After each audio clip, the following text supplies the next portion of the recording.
Geschichte 1: Bürgeramt Termin finden. Hi Jonas, hast du kurz Zeit?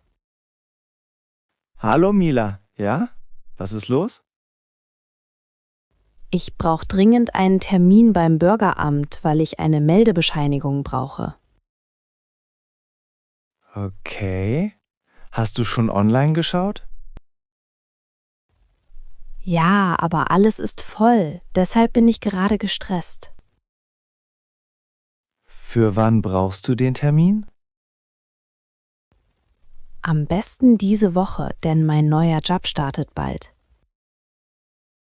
Verstehe. Manche Termine sieht man erst, wenn man andere Bürgerämter auswählt.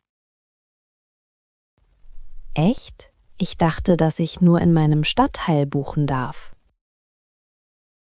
Nein, du kannst oft auch woanders buchen, damit du schneller drankommst. Gut, dann probiere ich das. Wo klickt man das an? Geh auf Standort wählen, um ein anderes Amt zu nehmen. Moment, ja, ich sehe es. Nimm mal Stadtteil West, weil dort manchmal etwas frei ist. Okay. Oh, da sind Termine. Deswegen war ich vorher so falsch. Super. Wann ist der nächste freie Termin? Donnerstag um 8:10 Uhr. Das ist früh. Das ist gut, damit du danach noch arbeiten kannst. Stimmt. Aber wenn ich den buche, brauche ich dann irgendwas? Meistens Ausweis und schau, ob du eine Bestätigung bekommst. Ich klicke auf Buchen.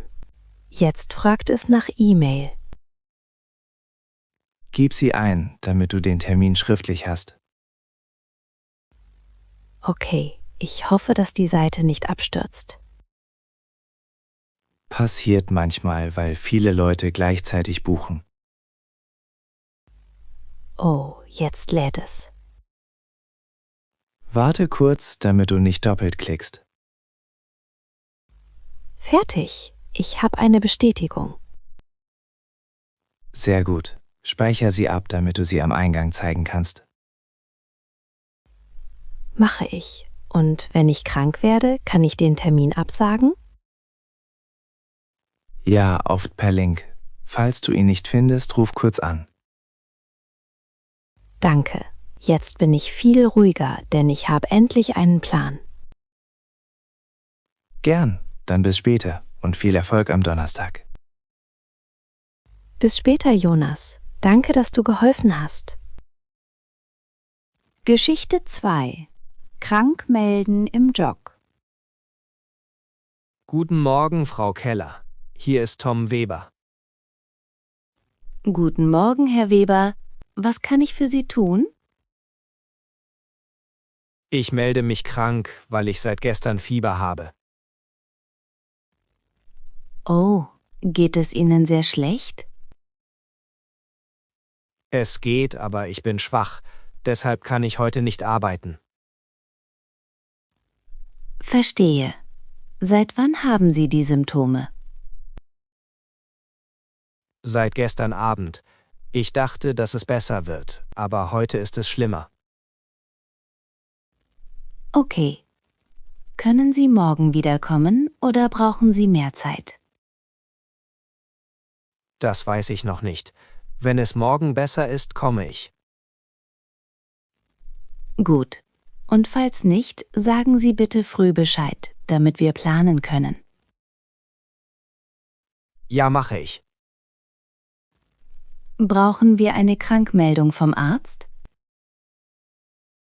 Ich glaube ja, aber ich bin nicht sicher, ab wann. Bei uns ab dem 3. Tag. Deswegen reicht es heute noch ohne Zettel. Okay, dann gehe ich morgen zum Arzt, um eine Bescheinigung zu holen, wenn es nicht besser wird. Genau. Schicken Sie sie bitte per E-Mail, damit wir sie im System haben. Mache ich. Soll ich meine Aufgaben kurz übergeben? Ja, bitte. Schreiben Sie Anna eine kurze Nachricht, damit sie weiß, was offen ist. Okay, ich sage ihr, dass die Kundenliste noch nicht fertig ist. Gut, dann kann sie übernehmen, damit nichts liegen bleibt. Danke. Es tut mir leid, dass ich so kurzfristig ausfalle. Kein Problem. Gesundheit ist wichtiger, denn krank arbeitet man nicht gut. Stimmt, ich ruhe mich heute aus, damit ich schneller fit werde. Gute Idee. Trinken Sie genug, weil Fieber den Körper schwächt. Ja, danke für Ihr Verständnis. Gern. Gute Besserung, Herr Weber. Danke. Auf Wiederhören. Auf Wiederhören. Geschichte 3. Karte funktioniert nicht. Hi Lukas, meine Karte geht nicht. Hallo Mara. Echt? Was sagt das Terminal? Zahlung abgelehnt. Deshalb werde ich gerade nervös. Hast du genug Geld auf dem Konto? Ja, eigentlich schon. Ich dachte, dass es klappt. Vielleicht ist die Karte gesperrt, weil du die PIN falsch eingegeben hast. Ich habe die PIN einmal falsch eingegeben, denn ich war abgelenkt. Okay, wenn es 3-mal falsch ist, wird es oft gesperrt. Oh nein, was mache ich jetzt? Hast du Bargeld dabei, damit du schnell zahlen kannst? Nur 5 Euro, das reicht nicht, weil der Einkauf teurer ist. Kannst du mit dem Handy zahlen? Nein, weil ich das nie eingerichtet habe. Dann frage die Kassiererin, ob du kurz zur Seite gehen kannst, damit die Schlange weiterläuft.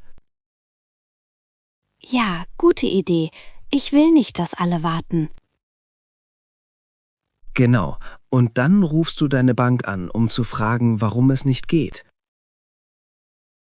Aber ich habe keinen Empfang hier drin. Dann geh kurz raus, damit du Netz hast. Ich bleibe bei den Sachen. Danke, ich komme gleich zurück, wenn ich weiß, was los ist. Mach das. Okay, ich bin draußen. Ich rufe an. Was sagen sie? Es ist wirklich gesperrt, weil die PIN zu oft falsch war. Okay, können Sie es entsperren? Ja, ich bekomme eine SMS, damit ich es bestätige. Super, dann kannst du gleich nochmal zahlen. Ja, ich hoffe, dass es jetzt klappt. Ruhig bleiben. Solche Fehler passieren, denn man ist manchmal gestresst. Stimmt, ich gehe wieder rein, damit wir fertig werden. Gut, und wenn es doch nicht klappt, zahlen wir mit meiner Karte, um es schnell zu lösen. Danke, Lukas. Bis gleich an der Kasse.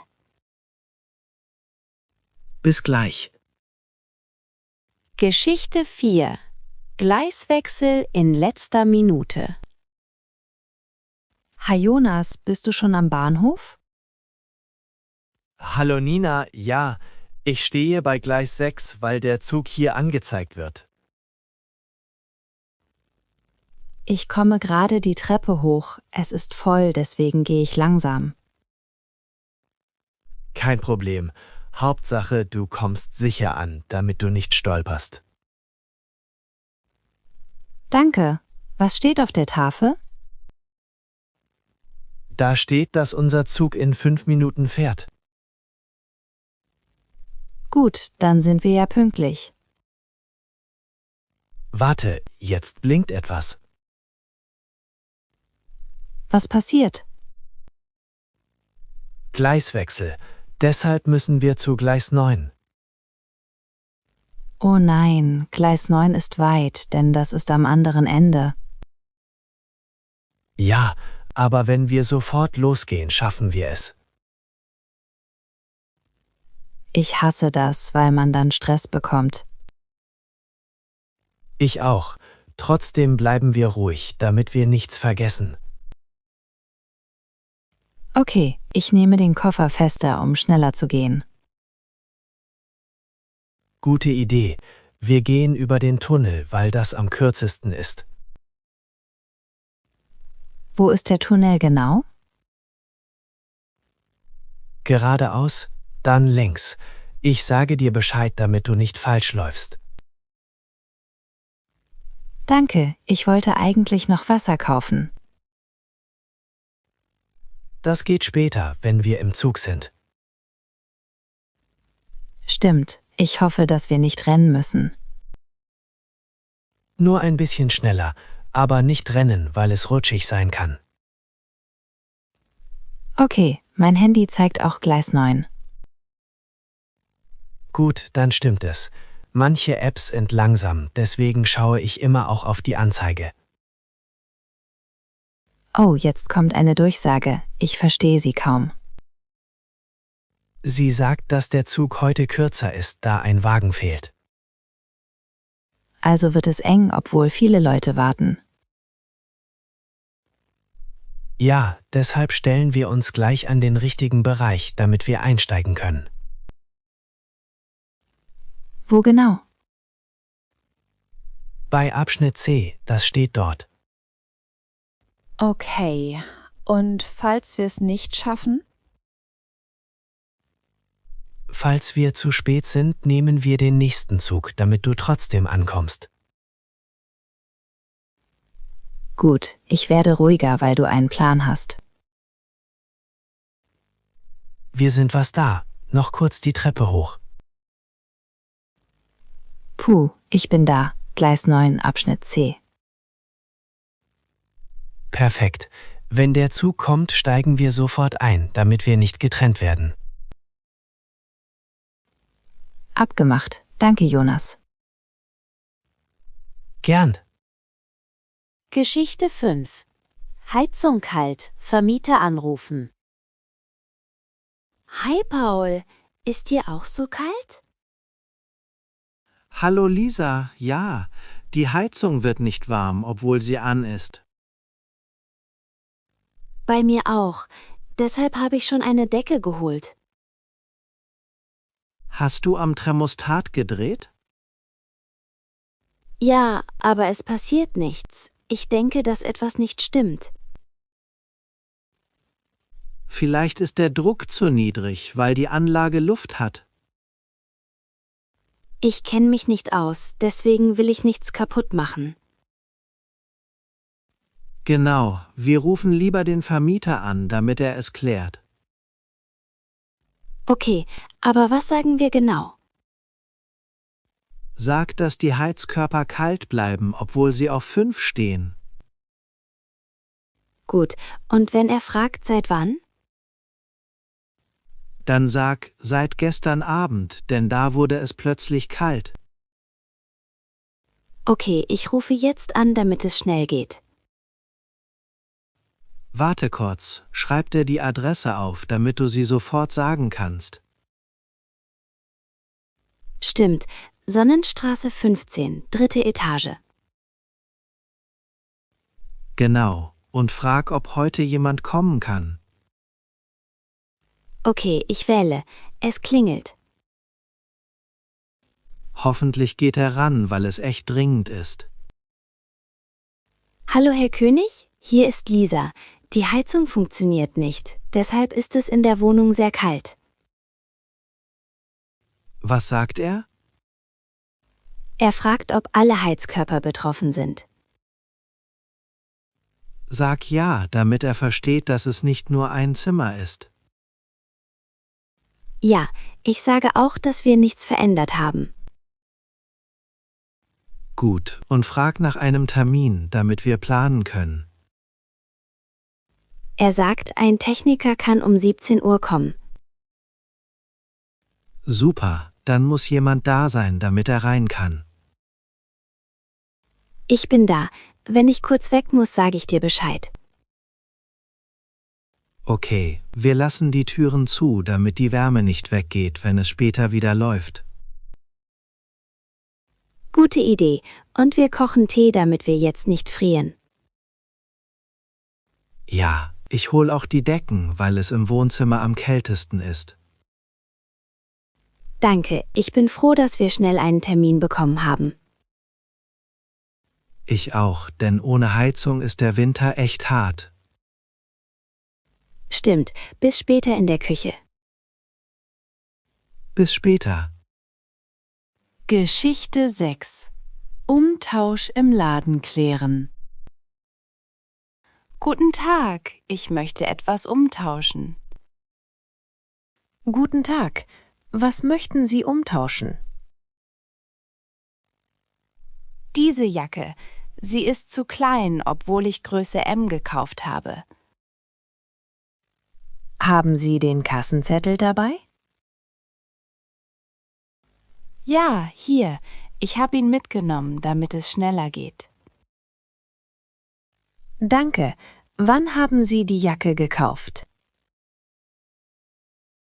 Vorgestern. Ich dachte, dass sie passt, aber zu Hause war sie zu eng. Verstehe. Möchten Sie eine andere Größe oder lieber Ihr Geld zurück? Am besten Größe L, weil ich im Winter noch einen Pullover drunter trage. Okay, wenn L noch da ist, können wir direkt tauschen. Super, ich hoffe, dass es noch welche gibt. Ich schaue kurz im System, um den Bestand zu prüfen. Danke. Es gibt noch L, aber nur in Schwarz. Oh, ich wollte eigentlich blau, den Schwarz habe ich schon. Wenn Sie möchten, kann ich blau bestellen, damit Sie die richtige Farbe bekommen. Das wäre gut. Wie lange dauert das? 2 bis 3 Tage, weil die Lieferung gerade langsam ist. Okay, und kann ich die Jacke hier lassen, damit ich nicht zweimal tragen muss? Ja, wir machen eine Reservierung, damit Sie die neue Jacke sicher bekommen. Perfekt. Brauche ich dafür meine Adresse? Ja, damit wir Sie informieren können, wenn sie da ist. Okay, ich gebe meine Nummer auch, falls es einfacher ist. Sehr gut, ich trage alles ein. Danke, ich bin erleichtert, weil ich schon Angst hatte, dass es nicht mehr geht. Kein Problem, Sie sind in der Frist, deswegen ist das ganz normal. Super, dann warte ich auf Ihre Nachricht. Genau, sobald die Jacke da ist, melden wir uns, damit Sie sie abholen können.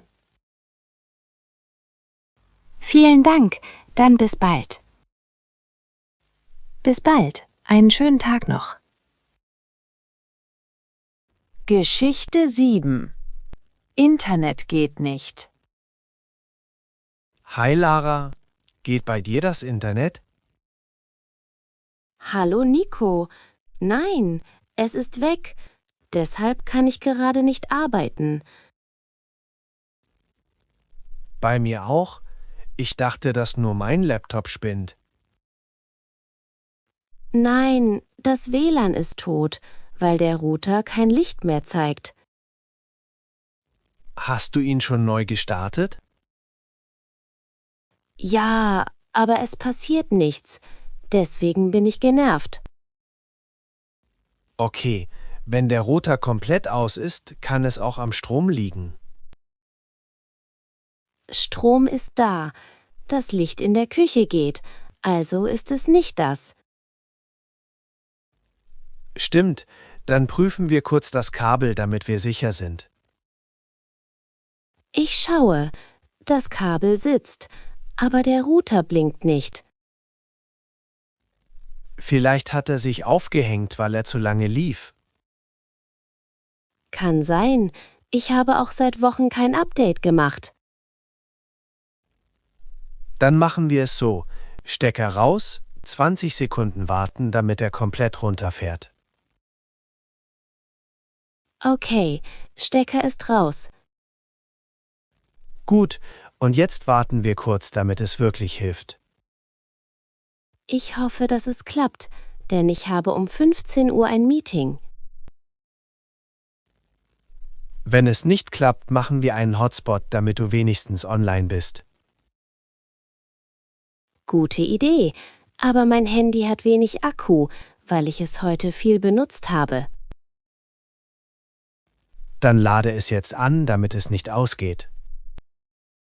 Okay, jetzt stecke ich den Router wieder ein. Was macht er?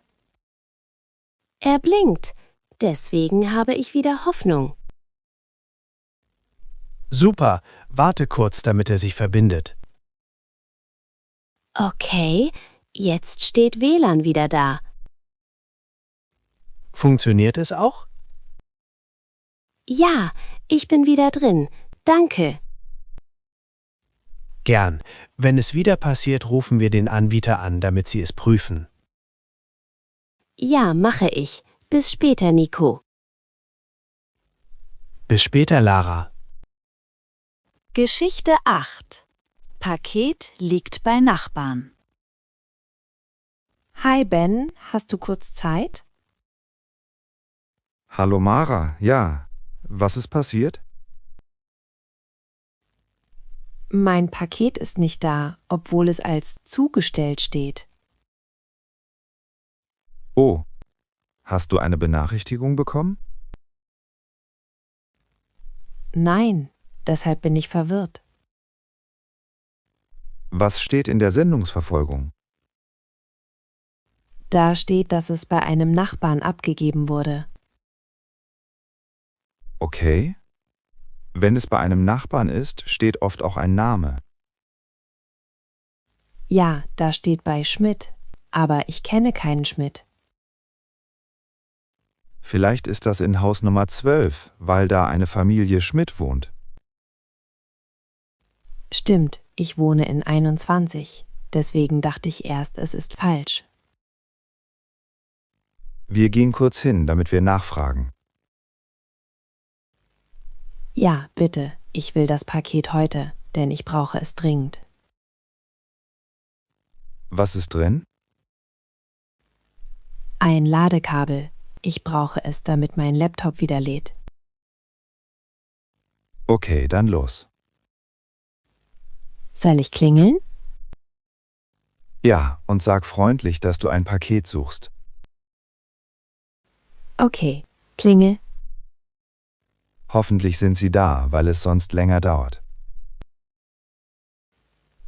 Hallo, guten Abend. Ich wollte fragen, ob bei Ihnen ein Paket für Mara Müller liegt. Was sagen Sie? Sie schauen nach. Gut, wenn Sie es haben, sind wir gleich fertig. Ja, ich hoffe, dass es wirklich hier ist. Falls nicht, müssen wir den Fahrer kontaktieren, damit er sagt, wo es ist. Okay. Oh, Sie kommen zurück. Und? Ja, Sie haben es. Sie dachten, dass es für Ihre Tochter ist. Super, dann nimm es, damit du endlich Ruhe hast. Danke, ich unterschreibe kurz. Perfekt, dann gehen wir wieder hoch. Ich bin erleichtert, weil ich schon Angst hatte, dass es weg ist.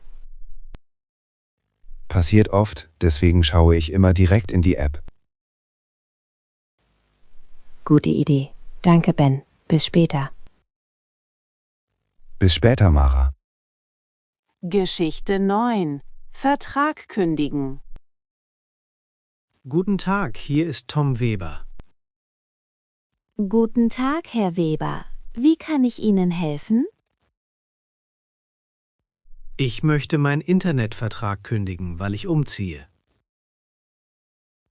Verstehe. Wann ziehen Sie um? nächsten Monat. Deshalb muss ich das jetzt regeln. Haben Sie Ihre Kundennummer, damit ich sie finde? Ja, die Nummer ist 458712. Danke. Ich sehe Ihren Vertrag. Er läuft noch bis Juni. Oh, ich dachte, dass ich früher raus kann, wenn ich umziehe. Das kommt darauf an, ob wir an der neuen Adresse liefern können. Okay, dann prüfen wir das, damit ich es sicher weiß. Bitte nennen Sie mir die neue Adresse. Lindenweg 7, Berlin. Einen Moment. Wir können dort liefern. Deswegen ist eine Sonderkündigung nicht möglich. Schade. Ich will trotzdem kündigen, denn ich möchte einen anderen Anbieter. Verstehe. Dann gilt die normale Frist, damit die Kündigung korrekt ist. Wie lang ist die Frist? 3 Monate zum Vertragsende. Also muss ich bis Juni zahlen. Ja, aber Sie können den Vertrag mitnehmen, damit Sie weiter Internet haben. Wenn ich mitnehme, kostet es extra? Nein, nur eine Umzugsgebühr von 30 €. Okay, dann ist es vielleicht besser, weil ich sonst doppelt zahle. Genau. Soll ich den Umzug beauftragen, damit es rechtzeitig klappt? Ja, bitte, damit ich in Berlin direkt Internet habe. Gut, ich brauche Ihr Umzugsdatum. Am 3. Februar. Alles klar. Ich sende Ihnen eine Bestätigung per E-Mail, damit Sie alles schriftlich haben. Danke. Und wenn etwas nicht klappt, kann ich wieder anrufen? Natürlich. Dann helfen wir weiter, damit es schnell gelöst wird. Super, vielen Dank. Auf Wiederhören. Auf Wiederhören, Herr Weber. Geschichte 10. Gruppenarbeit. Jemand macht nichts.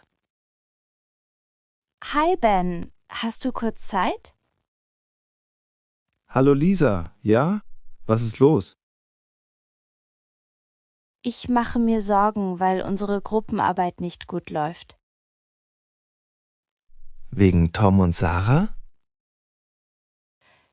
Ja, sie melden sich kaum. Deshalb bleibt alles an uns hängen. Ich habe auch nichts von ihnen bekommen. Ich dachte, dass sie gestern etwas schicken, aber es kam nichts. Wenn das so weitergeht, werden wir nicht fertig. Genau, die Präsentation ist nächste Woche, deswegen wird es jetzt ernst. Dann müssen wir die Aufgaben neu verteilen, damit wir vorankommen. Ja, ich kann die Einleitung machen, aber ich schaffe nicht alles allein. Ich übernehme die Ergebnisse, weil ich die Daten schon habe. Super. Und wer macht die Folien?